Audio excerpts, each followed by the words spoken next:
Hey everybody, Pastor Jim here with your devotion for Friday, April the 24th it is. I had to look down to make sure. Days kind of run in one after the other, but it is Friday, April the 24th, and a beautiful day outside. Hope you've had a chance to get out and enjoy it somewhat. Here in the neighborhood, I can hear mowers going. I can hear kids playing. I can hear a lot of activity, and it's nice just to be outside and to be a part of things in that way. Even if you're not close together, you can hear that there are actually other people in your neighborhood, and that's kind of a nice thing to know that you're not here alone. So when I first started doing these devotions, and this was a while ago, back in March, I don't know. All I know is that back then I did not yet need a haircut, and now I desperately do.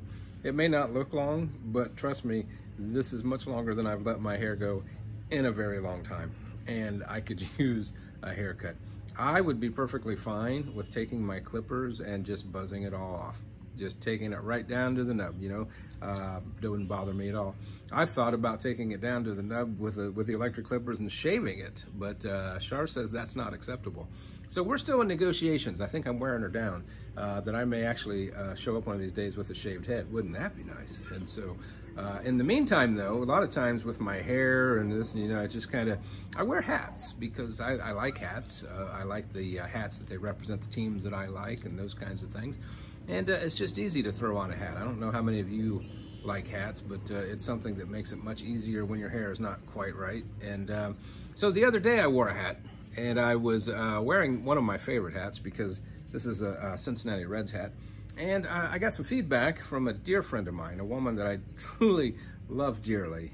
She's an amazing woman and a good friend, but she called me out because she said that my devotion about the peace of Christ would have been more peaceful if I hadn't been wearing the big O on my hat, thinking it was an Ohio State Buckeye hat because she is a Michigan State Spartan, okay?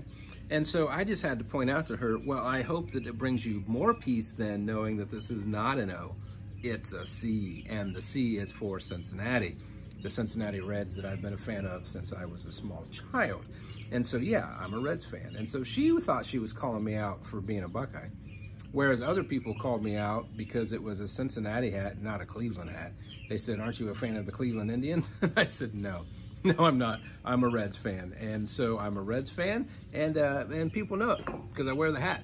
So I just wanted to clear that up. I hope that brings her more peace, knowing that it was not an Ohio State hat, that it was a Reds hat, because I do everything I can to bring peace to people. And also, I just wanted her to know that's an Ohio State hat, you know, okay? So it's got the O, and it's got the Ohio State, and it's got all of that on there. So just for future reference, so you know, Reds hat, Buckeye hat.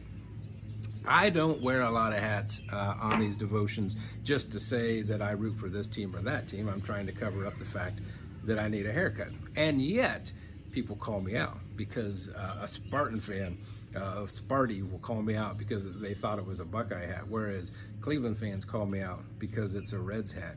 And there's all kinds of fans out there from every different team, you know, and I'll admit that in a ballpark, in a stadium, in the heat of the moment, I get caught up in things and say some things and think some things I regret because, you know, we've probably all been there, right?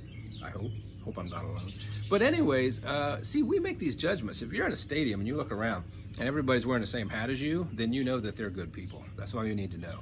You don't know if they're bank robbers, if they're anything else. It doesn't matter because they're wearing the same hat you are. You're fans of the same team, therefore they're okay. That's how we judge people when we go into a stadium, because the people who are wearing other hats, they're not okay, and we all know it. And what's really frustrating is when you go to a Reds game, because, you know, let's face it, the Reds have been pretty bad the last few years.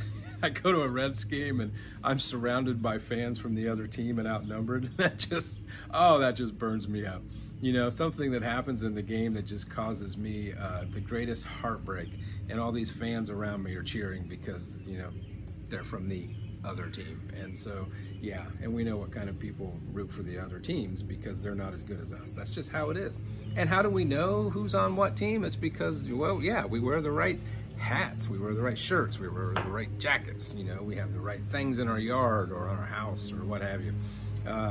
So we can judge people pretty well just by the hats that they wear. And let's face it, it's not a bad system. if you don't root for the team I root for, you're probably not a good person. We're just going to throw that out there. And I'm kidding. I'm just kidding. We do, though, make snap judgments on basic surface things like that. You know, you don't root for the team I root for? Yeah, I don't know about that. You're not a part of the same political party? Yeah, I don't know about that. You're from what part of the country? Really? No. And when we make these judgments about people based on surface things, that we really shouldn't.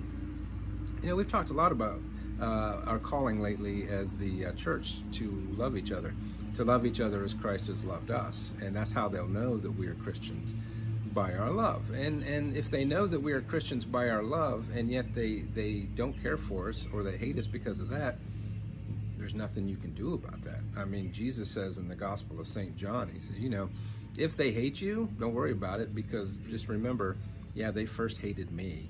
And so there's no way that they're not going to hate you.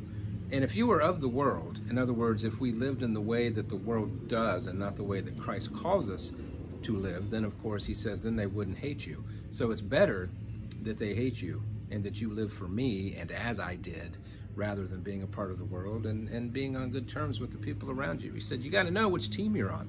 And in that case, then it's okay to say, hey, you know, my team, we got good people here. And the other team, they've got good people. But by our actions and by our example and by our love, we can convert other people to our team. Because if they don't see Christ's love and joy in us, then we're never going to make an impact on this world. We're never going to convince somebody who is not a follower of Christ to become one. And that's the calling that we have. You know, if you judge somebody based on the hat they wear for the sports team that they follow, that's pretty shallow. And I'm calling myself out there because sometimes you'll see somebody wearing a hat, and I'm not going to mention schools or teams or anything, and you're automatically like, that is not a good person, I can tell you up front. But the way people tell the team that we're on, if we're good people, it's how we act, it's how we love, it's how we treat others. And then if we do those things and we act the way we're supposed to, and people don't care for us or they reject us because of that, it's okay. It's okay. Because they rejected Christ first, and so therefore it's likely at times that we'll be rejected for who we are and how we live and how we love. The main thing is we know that we serve a risen Savior. We know that if we were going to pick a team and wear a hat, it would have to be his. And we know that if other people around us, by our example, are drawn to our team and join the bandwagon, that's okay. We want them. We want that bandwagon to be absolutely packed in this case. You know, whenever a team makes a playoff run, suddenly their fan base just swells. You know, and suddenly everybody's on the bandwagon. And that's what we want. We want everybody on this bandwagon. We want everybody on this bandwagon to be a part of the life and love and the church of Jesus Christ. And that's our calling. So anyways, hope this day finds you good and well. Hope I'll see you soon. Hope you worship with us online this Sunday. And hopefully we'll get a chance to be together again soon. Stay well. Peace be with you.